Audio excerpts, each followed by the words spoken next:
Hello, everyone. We're joining you with a guest who is presently in Yerevan, Armenia, who traveled there during the war to provide help and assistance. He traveled there from here in Glendale. He's someone I've known through campaigns. Arsen Shirvanyan, who has volunteered on a number of Glendale, actually worked on a number of Glendale campaigns and actually went on to go work for Beto O'Rourke's Senate campaign in Texas. And he was, and still is, the government relations director for the Armenian National Committee of America, ANCA, Western Region offices. That's a title I once held. So he's my successor, so to speak, in that regard, but someone that I consider a friend and whose word I think is as good as gold. So I want to hear from him, and I want to share his words with you about what is happening in Artsakh and in Armenia. Arsen, thanks for joining me. I know the hour there is relatively late with the 12-hour difference. How do things look right now presently in the aftermath of the war? Hey, Artie, first, thank you so much for having me. I really appreciate it. It's a tough situation, obviously, considering that we just had a 44-day war with the Azeri and Turkish army, along with the Syrian jihadists, basically attacking every civilian area in Artsakh that you can possibly think of, indiscriminately, continuously just raining all kinds of missiles on them. So as far as the infrastructure is concerned, you know, from Stepanakert all the way to the Berzor area, Martuni, all of these areas have been at least, you know, hit repeatedly, and it doesn't matter where, just all over the place. Martuni has been 80% of the infrastructure has been, you know, leveled or at least damaged significantly. So that's on the side of the infrastructure. As far as the refugees are concerned, during the war, Yerevan and other areas have had a significant population influx from Artsakh, starting from Hadrut, which was hit first, then to Shushi, Stepanakert, and all these other areas. But the refugees are slowly starting to go back. You know, people who have relatives in other areas that hasn't been currently occupied, you know, going to those areas. So things are slightly looking better, but we have a long way to go. Now, Arsen, this is all happening in the middle of a pandemic, and it's not like things here in Los Angeles LA County have gone incredibly worse in terms of the daily infection rate, and hospitals are nearing capacity in terms of their intensive care unit beds, ICU beds. How's the situation there in Artsakh and in Hayastan in Yerevan? Yeah, well, during the war, it got worse, especially in the, you know, on the front lines, because, you know, you're not going to wear a mask, obviously, when you're fighting. So it was widespread. Also, another issue is that as much as, you know, the health ministry might enact certain, you know, laws or, you know, procedures and whatnot for people to follow, the overall situation has has gone worse. And one of the other issues is just getting tested. So it costs money to get tested, and obviously not everyone can afford it. So, you know, that's another issue. But, you know, we hope that things get better in the near future. So let me ask you a couple of questions in terms of what you're doing there. You went there, your goal was to go to Artsakh, and you've been there a number of times, I think at least 3 times, and you're going to be returning. Tell me what you're doing there on the ground specifically, because I want to work that into the next topic, which is what people here can do to help you and the efforts to help the people there. Right. So the first thing that I started doing here is, other than, you know, trying to, you know, sign up as a volunteer, was that I saw the devastating situation of the refugees, and many were coming with many had moved here without any clothes or anything else. So I Yes, to tried leave to their take care of homes. I them. mean, they were asked to leave at a moment's notice. I mean, it seems like we Exactly. even saw a replay of that, or a do-over with the villages just outside of Hadrut that were taken. Exactly. Imagine Exactly. what people's what anxiety and what stress they must be going through, knowing that at a moment's notice they have to leave. Exactly, which creates just another problem and for the locals and stuff, because then even if some other areas aren't being occupied, even in Stepanakert for that matter, people people don't feel secure enough to actually continue living in their homes and whatnot. So the lack of security obviously is one issue, but considering the fact that one of the first areas that was immediately evacuated was Hadrut, and people had left within a 30-minute notice or an hour notice, just in the first couple of days of the war. So most of the families, nearly all of the families that I have met so far, and I've spoken to them, because we engage in conversations and try to understand what their needs are, and how did they end up in their current situation. One of the things that I hear continuously is just that they had left their homes with taking literally just their passports, birth certificate or something, or some other things that they thought they would need once they get to Stepanakert or Hayastan. I just want to interrupt for one moment to give some clarification for anyone who's watching this. I think everyone now knows the maps of Artsakh better than they did a year ago, or even 6 months ago. But Hadrut is in the southern portion of what is considered Artsakh proper, part of the Nagorno-Karabakh Oblast area. It's a part of, just as Shushi was, always, even during Soviet times. And so it was a primarily Armenian area that was one of the first areas captured, because it was in the south where the main offensive from the Azeris had the greatest success. So they were the first ones displaced, and it was one of the first areas. Of course, we've heard about Jibril and other areas, but those were areas along the border of Iran. This is towards the border of Iran, but it's still very much in the area of the mountainous area of Artsakh. Yeah, so Hadrut proper has about 4,000 to 5,000 people. The Hadrut region is obviously more so. It wasn't just from the city that they left, from all. It was especially from the borders they immediately evacuated. But yes, the problem was that they left without anything. So once they got to Yerevan or some other major cities, or Goris, there was an obvious need for some of the basic things like food, hygiene products, blankets and whatnot. Yes, and winter is now upon you. Has it snowed yet? Is it snowing? I know it's snowed in Artsakh, but yeah, it snowed in a couple of places. In Yerevan, it snowed once, though it didn't last a while. But it's definitely cold. It's colder in areas like in Goris or in Rapan, where we have some refugees, especially in Goris, because it's the closest city to Artsakh.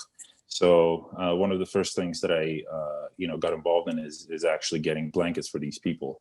And I have to know, besides you, is someone coordinating the location and whereabouts of these people? Is there someone like in the government that knows that we had 5,000 people in Hadrut, and now where have these people dispersed to? Do they have people that are out there trying to, like a census, gather the information of how many people there are? Yeah, so obviously a portion of this data is not perfect. They do try to gather as much data as possible. One of the organizations I work with, it's a voluntary group locally. They do gather all this information, and they work directly with the Artsakh government as well. So they have a lot of the data that as far as the statistics go. And they you have some idea of where folks are now. Who are the organizations that are actually working with you, Arsen? Like, who are you getting help from, and how can people help those organizations that you're working with? And this isn't by the way, we should preface this with, there's a lot of groups out there doing a lot of things, and this is not to take away from any of those. Right now, the situation we're in, and I think you would agree, it's an all hands on deck situation.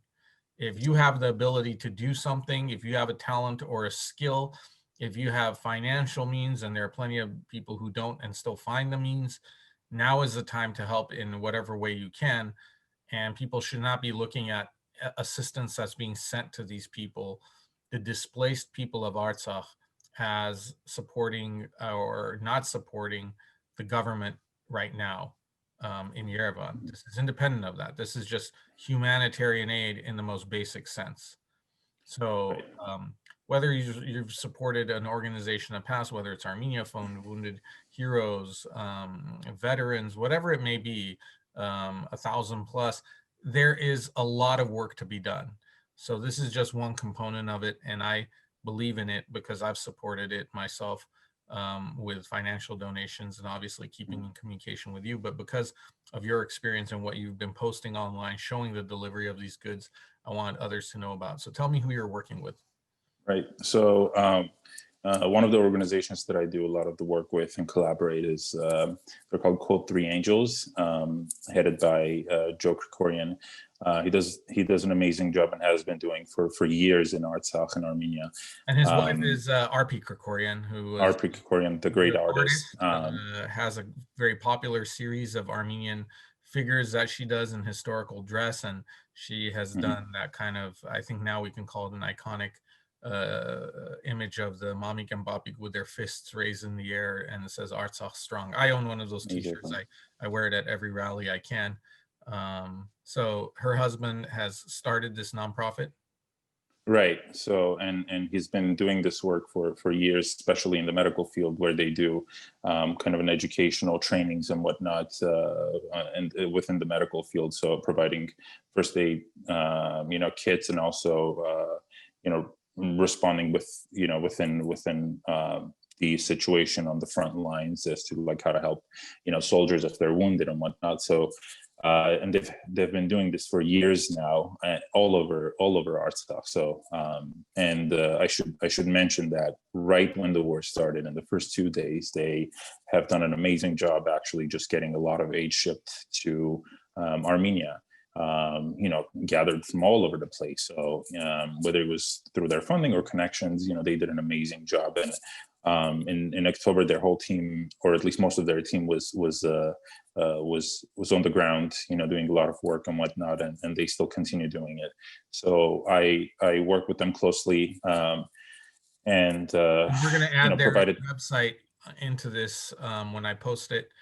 You'll see it below. I would point to it right now, but I don't know if it'll be on yet. But hopefully when this is all done and I do that with my finger, it'll appear beneath that. But yes, that's one of them. Yeah. And one of the first things that they helped me with, I provided them some information. So one of the first things that we did is helping the population or the refugees get blankets. So we got 150 blankets in the first round. They're locally made,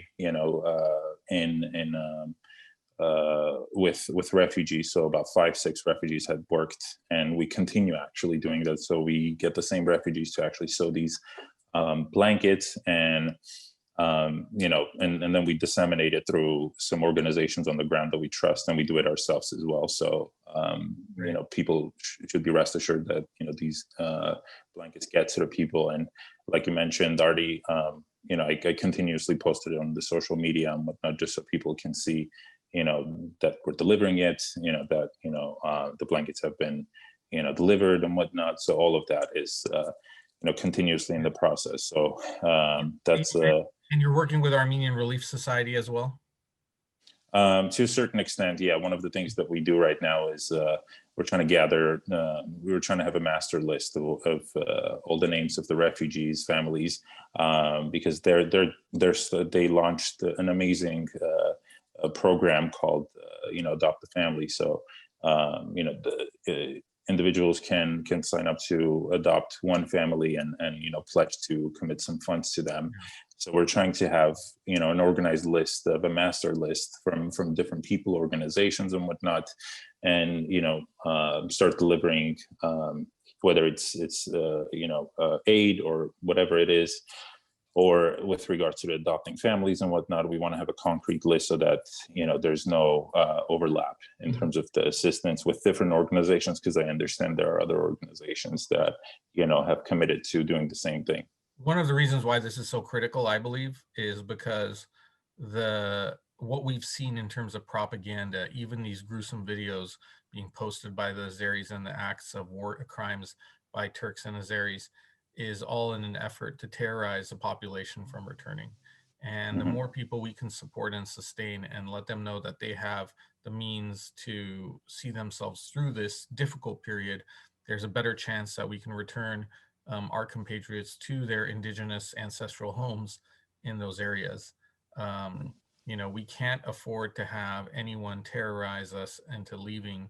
I'm part of a generation that had to do that. Well, my great grandparents were, because of the genocide, and this is truly a continuation. What this war has been another phase of the genocide. I believe that, and it's not hyperbole. I'm not exaggerating. When you have unrepentant, hostile neighbors to you who see you as less than human, when we look at what we can do here in the United States as Armenian Americans from the comfort of our homes, and I'm sitting here having my coffee, this is the modicum, this is the minimum of what we can do to support. So Code 3 Angels, I'm going to put the website I already have. I want to thank you for everything that you're doing, Arsen. Tell me a little bit before we end this, because I want to keep these as short as possible so people can watch it, get the information they need, and then get to work in helping.